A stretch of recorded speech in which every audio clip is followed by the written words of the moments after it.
എല്ലാവർക്കും സിവി ഓർഗാനിക്സിൻ്റെ പുതിയൊരു വീഡിയോയിലേക്ക് സ്വാഗതം. നമ്മുടെ ചാനലിൻ്റെ ആ തുടങ്ങുന്ന ഭാഗത്തെ കുറച്ച് ചേഞ്ചസ് വരുത്തിയിട്ടുണ്ട്. ഇന്നത്തെ വീഡിയോയിലെ മണർകാട് പള്ളിപ്പെരുന്നാളിനെക്കുറിച്ചും 8 നോമ്പ് ആചരണത്തെക്കുറിച്ചുമാണ് പറയുന്നത്. കഴിഞ്ഞ വർഷം ഈ വീഡിയോ ഇടണമെന്ന് തന്നെ വിചാരിച്ചു, പക്ഷേ എന്താണെന്നറിഞ്ഞില്ല, എനിക്ക് സാധിച്ചില്ല. അതുകൊണ്ട് ഈ വർഷം ഞാനിത് ഇടുവാണേ. എല്ലാത്തിനും ഒരു സമയമുണ്ട് എന്നൊക്കെ പറയുന്നത് പോലെ ഇപ്പോഴായിരിക്കാം അതിൻ്റെ സമയം ഒത്തുവന്നത്. പിന്നെ എല്ലാവർക്കും അറിയാമല്ലോ, കേരളത്തിലെ പ്രശസ്തമായ ഒരു ക്രൈസ്തവ തീർത്ഥാടന കേന്ദ്രമാണ് കോട്ടയം ജില്ലയിൽ മണർകാട് സ്ഥിതി ചെയ്യുന്ന വിശുദ്ധ മാർത്ത മറിയം കത്തീഡ്രൽ. വിശുദ്ധ മറിയാമിൻ്റെ ജന്മത്തിൻ്റെ സ്മരണ കൊണ്ടാടുന്ന 8 നോമ്പ് ആചരണമാണ് ഇവിടുത്തെ ഏറ്റവും വലിയ പെരുന്നാൾ. അത് സെപ്റ്റംബർ 1 മുതൽ 8 വരെയായിരുന്നു. വിശുദ്ധ ദൈവമാതാവിൻ്റെയും ഉണ്ണിയേശുവിൻ്റെയും ഛായാചിത്രം പൊതുദർശനത്തിനായി വർഷത്തിലൊരിക്കലാണ് ഈ നട തുറക്കൽ നടത്തുന്നത്. ഞങ്ങൾ ആദ്യം ചെല്ലുന്നത് തന്നെ പള്ളിയുടെ ബാക്കിൽ കൂടെ ആയിരുന്നു കേട്ടോ. ആ സൈഡ് വന്നു കഴിഞ്ഞാൽ നമുക്ക് വണ്ടിയൊക്കെ വെക്കാൻ പറ്റത്തുള്ളൂ. അപ്പോൾ അതിൻ്റെ എൻട്രൻസിലും അവിടെ കുറേ മരങ്ങൾ നിൽപ്പുണ്ടായിരുന്നു. അവിടെ എല്ലാം ലൈറ്റുകൾ കൊണ്ട് അലങ്കരിച്ചിട്ടുണ്ടായിരുന്നു. പിന്നെ വന്ന് ഞങ്ങൾ പള്ളിക്കകത്ത് കയറി അവിടെ നിന്ന് പ്രാർത്ഥിച്ചു. എന്നിട്ട് പിന്നെ ആദ്യം ഞങ്ങൾക്ക് വീഡിയോ എടുക്കാനും ഫോട്ടോ എടുക്കാനും ഒക്കെ ഒരു പേടിയായിരുന്നു. കാരണം ഇപ്പോൾ പൊതുവേ തന്നെ എങ്ങും അകത്ത് കയറി നമുക്ക് വീഡിയോ എടുക്കാനുള്ള അനുമതിയൊന്നും ഇല്ലല്ലോ.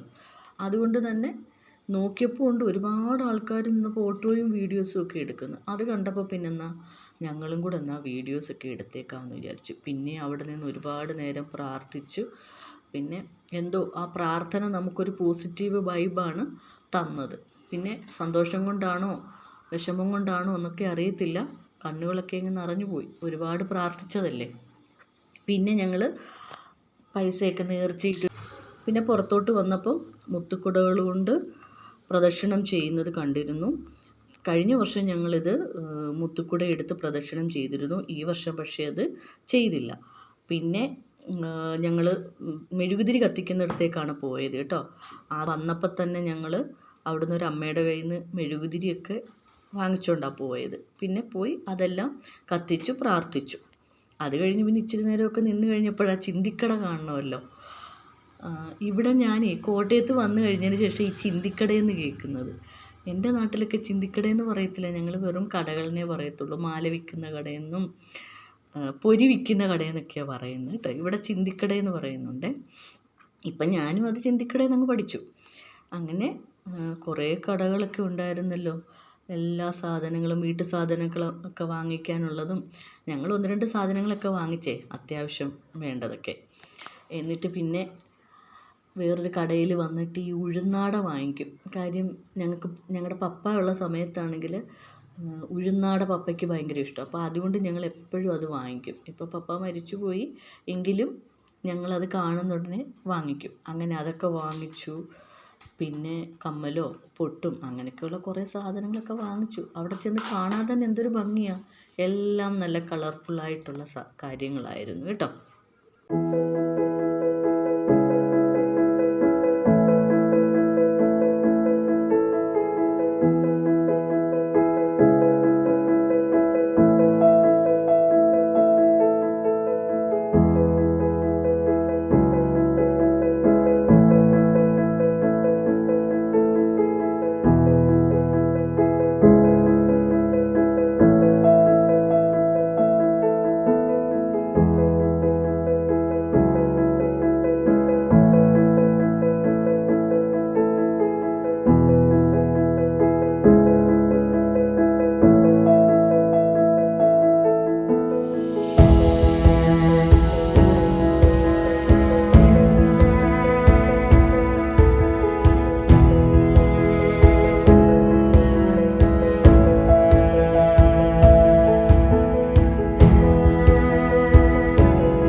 പിന്നീട് അതൊക്കെ കഴിഞ്ഞു, ഒരു ഐസ്ക്രീം കഴിച്ചു, ബജിയൊക്കെ കഴിച്ചു. എന്നാൽ ഇനി വീട്ടിലേക്ക് തിരിച്ചു പോകാമെന്നെല്ലാം തീരുമാനമെടുത്ത് വീണ്ടും പള്ളിയുടെ അടുത്ത് വന്നു.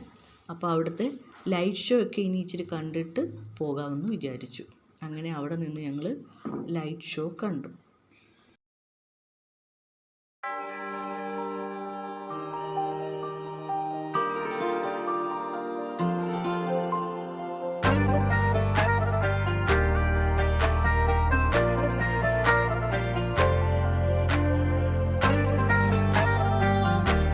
ഇനി അടുത്ത വർഷത്തെ, അതായത് 2026 പള്ളിപ്പെരുന്നാളിന് വേണ്ടിയുള്ള കാത്തിരിപ്പ് തുടരുകയാണ്. അപ്പോൾ ഈ വീഡിയോ എല്ലാവർക്കും ഇഷ്ടമായാൽ ലൈക്ക് ചെയ്യണം, ഷെയർ ചെയ്യണം, സബ്സ്ക്രൈബ് ചെയ്യണം. പുതിയൊരു വീഡിയോയുമായി വരുന്നത് വരെ എല്ലാവർക്കും ബൈ ബൈ.